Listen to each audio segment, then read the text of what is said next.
It's a cause championed by fry cooks and fast food workers and now making waves in the halls of Congress, the federal hourly minimum wage. Republican Senator Josh Hawley getting some backlash from his side of the aisle after teaming up with Democrats to introduce a bill that would more than double it, taking the minimum hourly wage from $7.25 all the way up to $15 by next year. The bill would also include annual increases to match inflation in the future. If it passes, it would be the first hike in nearly 20 years. Hawley told The Hill in a statement that wages have flatlined and that the federal minimum had failed to keep up with the economic reality. Hawley has taken quite a bit of heat for the proposal. Reporter from the Post-Millennial Sarah Higdon responded to Hawley on X. She says, "I thought Republicans knew that raising the minimum wage only hurts mom and pop shops, a loss of jobs as companies decide it's cheaper to automate, and just makes more people poor as it causes the cost of living to rise, where the value of $15 an hour becomes no different than $7. And our very own Robbie Suave putting his 2 cents in, saying, quote, "Josh Hawley is the biggest rhino of them all, but because he never crosses Trump in any apparent way, he gets a pass." Meanwhile, MAGA supporters are currently attacking Rand and Massey, who have immaculately conservative voting records because they dared to vote against the deficit-increasing catastrophe that is the big, beautiful bill. It should be noted that 42 of the 50 states have a minimum wage higher than the federal standard, including nearly a dozen that have a wage higher than Hawley's proposal of $15 per hour. Hawley's home state of Missouri is also set to increase its minimum hourly wage to that same level starting next year. Basically, my stance on this, Amber, is that I don't care where good ideas arise from. I have talked several times here about the federal minimum wage and how I think it should be higher. It has been stuck at that level since 2009. I think that even though, Josh Hawley is obviously I think a very conservative guy. I respectfully disagree with our friend Mr. Suave and his statement that he's a rhino. Good for him. He's joined, I think, by Senator Pete Welch, pretty liberal senator from Vermont, in this legislation, and good for them.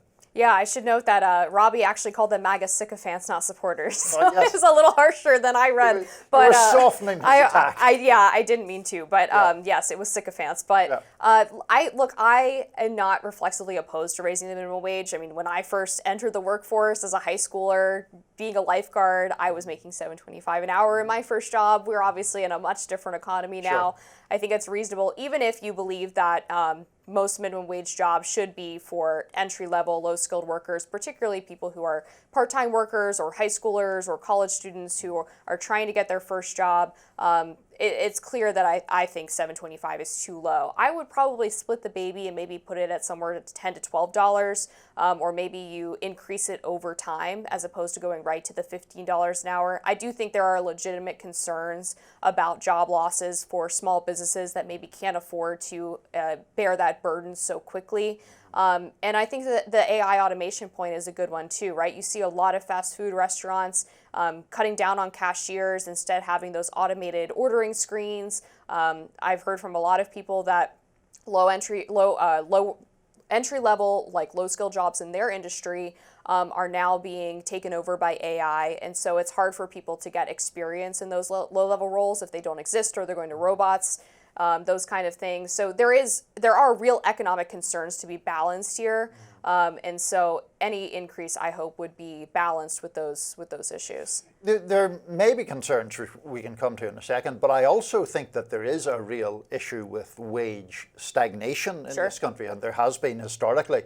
And I was looking at some of the details on that this morning. So even the American Enterprise Institute, which is, pretty right-leaning, found that in terms of inflation-adjusted hourly rates, between 1975 and 2020, the average rate for what are called unsupervisory workers rose by 18 cents in, 45 years. So that is much, much slower than had been the case, for example, in the decades immediately after the Second World War, which created the American middle class and where there were a lot more of those wages rising. Now, in terms of the employment question, there is conflicting research on that. There's a UC Berkeley study that found that in fact it had very minimal effects on employment, and what happened was that because all employers are obligated, obviously by the nature of the law, to raise wages.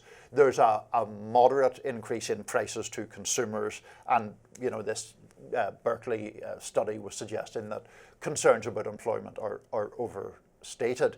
In terms of AI, I mean, it's an interesting point you raise. I just wonder, like, if AI is taking over some of those low-skilled jobs, those jobs will kind of be vaporized regardless of what the prevailing wage for them is, though. Yeah, potentially, but I do think if they're more expensive, if it's more expensive to hire a human, even if you're a business that values having actual persons in those roles, you might be quicker to switch over to AI if you have to pay the an actual incentives would be exactly. greater. Yeah, exactly. Okay.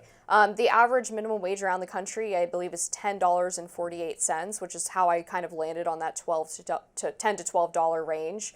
I think that's probably a little bit more reasonable than $15 an hour, but I do find the attacks on Josh Hawley from the right to be very reminiscent of sort of the old, very fiscally conservative wing of the party, the Tea Party, for example. And I think you'll probably see some other Republicans start to jump on this trend as the party embraces more fiscally liberal policies, which we've seen with Trump rejecting, major cuts to entitlement programs and wanting to keep Social Security as it is and all of those issues, where he's made pretty clear, look, part of my coalition, my base, is working class Americans who broke through the blue wall in 2016 to elect me, and I'm not going to abandon them by adopting this very Milton Friedman-esque version of economics that maybe doesn't serve their best interests. And to that exact point, it's worth noting that Hawley himself is, though very socially conservative,